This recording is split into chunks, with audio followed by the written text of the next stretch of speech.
Mabilis na kumilos ang mga operatiba ng pulisya sa Bicol matapos nilang mailigtas ang 4 na individual mula sa tangkang human trafficking sa Piuduran Port, Barangay 4, Piuduran, Albay nitong Setyembre taong kasalukuyan. Ang mga biktima ay naakit umano ng mga huwad na pangako ng trabaho sa ibang lugar ngunit agad na napigilan ang kanilang pagbiyahe.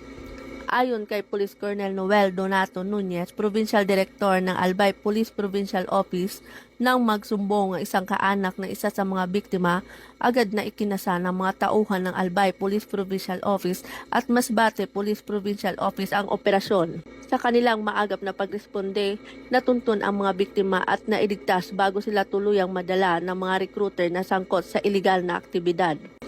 Sa kasalukuyan, ang mga biktima ay nasa pangangalaga ng mga otoridad at sumasailalim sa debriefing at kaukulang tulong mula sa mga ahensya ng pamahalaan.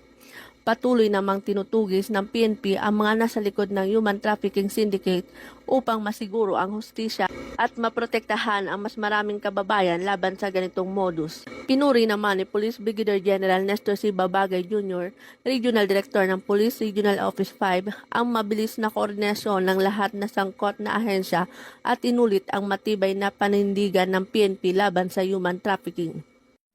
Mula dito sa Bicol Region, ako po inyong PNN Correspondent, Police Corporal Dr. Charis T. Casasos, alagad ng batas tagataguyod ng Balitang Pulis.